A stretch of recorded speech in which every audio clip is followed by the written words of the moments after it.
میرے نزدیک اس دور میں قرآن مجید کے اس اعجاز اور اس کے ایک معجزہ ہونے کے لیے سب سے بڑی دلیل علامہ اقبال کی شخصیت ہے۔ وجہ کیا ہے کہ علامہ اقبال علماء کے طبقے میں سے نہیں تھے۔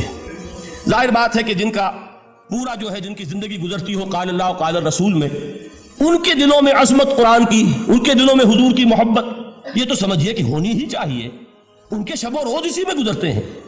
لیکن یہ کہ ایک ایسا شخص جس کی تعلیم ہے کالجوں کی، یونیورسٹیوں کی، جس نے مشرق اور مغرب کے فلسفے کھنگال ڈالے، وہ شخص اور وہ بھی اس دور میں جبکہ ہم پر مغرب سے مروبیت بہت شدید تھی۔ آج تو وہ مروبیت بہت کم ہو چکی ہے۔ آج تو ہمارا عام نوجوان وہ آنکھوں میں آنکھیں ڈال کر بات کرتا ہے، اس میں خود اعتمادی ہے۔ ہمارا بھی اپنا ایک معاشی نظام ہے، ہمارا اپنا ایک سیاسی نظام ہے، ہمارا ایک اپنا سماجی نظام ہے، ہماری اپنی سوشل ویلیوز ہیں۔ آج کا نوجوان الحمدللہ احیاء اسلام کی وہ جد و جہد وہ مرحلہ در مرحلہ بہرحال آگے بڑھ رہی ہے۔ وقت لگے گا لیکن یہ کہ اس میں یقیناً ترقی ہوئی ہے۔ اسی کا مظہر یہ ہے کہ خود اعتمادی ہے۔ We have confidence۔ ہم جانتے ہیں کہ اسلام ایک دین ہے، مکمل دین ہے، اس کے پاس زندگی کے تمام مسائل کا حل ہے۔ لیکن یہ ہے آج 1985 کی بات، علامہ اقبال اس صدی کے آغاز میں گئے ہیں یورپ، جبکہ ہم محکوم تھے انگریز کے۔ ایک حاکم قوم کے ہاں جا کر اس سے مروبیت کتنی شدید اس وقت تھی، جو جاتا تھا اکثر و بیشتر واپس آتا تھا تو کھڑے ہو کر پیشاب کرنا ضروری سمجھتا تھا، اس لیے کہ اس نے وہاں پر لوگوں کو یہی کرتے دیکھا۔ ان کا لباس، ان کی وضاقت، ان کی تہذیب، ان کا تمدن، ہر طرح سے ان کے گن گاتا ہوا، ان کے لیے وہ بہت قصیدے تعریف کے کہتا ہوا آتا تھا۔ لیکن ایک علامہ اقبال کی شخصیت وہ ہے کہ وہ یہ خود کہتے ہیں کہ میں اس آگ میں ڈالا گیا ہوں مثل خلیل، مغربی تہذیب کے اس الاؤ میں مجھے اس طرح ڈالا اللہ نے جیسے کہ حضرت ابراہیم کو آگ میں ڈلوایا۔ میں اس تہذیب کے اس الاؤ کے اندر سے ہو کر آ رہا ہوں، اور میں نے یہ دیکھ لیا ہے کہ یہ تہذیب کھوکھلی ہے، اس کے اندر کوئی پائیداری نہیں ہے، نظر کو خیرہ کرتی ہے تب چمک تہذیب حاضر کی، یہ سنائی مگر جھوٹے نگوں کی ریزہ کاری ہے، اور دیار مغرب کے رہنے والوں خدا کی بستی دکان نہیں ہے، کھرا جسے تم سمجھ رہے ہو وہ اب زرے کا معیار ہوگا، تمہاری تہذیب اپنے خنجر سے آپ ہی خودکشی کرے گی، جو شاخ نازک پہ آشیانہ بنے گا ناپائیدار ہوگا۔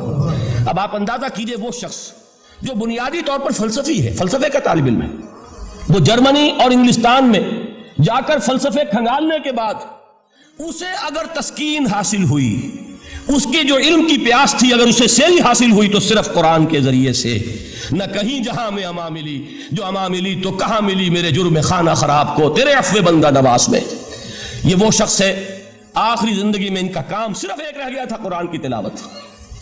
بڑے بڑے فلسفی ملنے آتے تھے علامہ اقبال سے ملنے، وہ سمجھتے تھے بڑی لائبریری ہوگی، جیسے بڑے وکیل اس کی لائبریری آپ کو معلوم ہے کتنی جلدیں رکھی ہوگی، خوبصورت جلدیں بنی ہوئی، ایسے ہی کوئی بڑا فلسفی، بڑا پروفیسر، اس کی سٹڈی، اس کی کتابیں بڑی مروب کن ہونی چاہیے۔ لیکن علامہ اقبال کے ہاں سب کتابیں اٹھوا دی تھی انہوں نے، صرف ایک کتاب رہ گئی، اور سید نذیر نیازی کا نام آپ نے سنا ہوگا۔ انہوں نے جب یہ گواہی دی ہے، یہ واقعہ شاید آپ کے علم میں نہ آیا ہو، یہ بہت اہم واقعہ ہے۔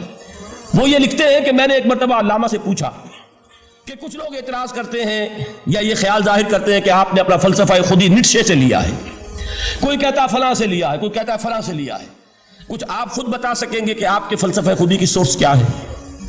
تو علامہ نے کہا کہ اچھا کل فلاں وقت آ جانا تو میں تمہیں لکھوا دوں گا، ڈکٹیٹ کرا دوں گا۔ تو سید نذیر نیازی کہتے ہیں کہ میں بہت خوش ہوا کہ یہ سعادت میرے حصے میں آ رہی ہے کہ علامہ اقبال خود مجھے تحریر کرائیں گے کہ میرے فلسفے کی سورس کیا ہے، میں نے کہاں سے اخذ کیا ہے۔ دوسرے روز وہ گئے، حاضر ہوئے، بڑے ہی ارمانوں کے ساتھ پینسل اور کاپی لے کر بیٹھے۔ علامہ نے فرمایا ذرا قرآن مجید نکال لاؤ۔ وہ قرآن مجید لائے، حیران ہوئے، یہ فلسفے کا سورس مجھے ڈکٹیٹ کرانے چلے تھے، یہ قرآن مجید کہہ رہے۔ کہا کہ ذرا سورۃ الحشر اس کا آخری رکوع، وَلَا تَكُونُوا كَالَّذِينَ نَسُوا اللَّهَ فَأَنسَاهُمْ أَنفُسَهُمْ أُولَٰئِكَ هُمُ الْفَاسِقُونَ۔ اے لوگوں، ان لوگوں کے مانند نہ ہو جانا جنہوں نے اللہ کو بھلا دیا تو اللہ نے انہیں اپنی خودی سے غافل کر دیا، اپنے آپ سے بیگانہ بنا دیا، یہی ہے لوگ جو فاسق ہیں۔ علامہ نے کہا میرے فلسفے کی سورس یہ ہے۔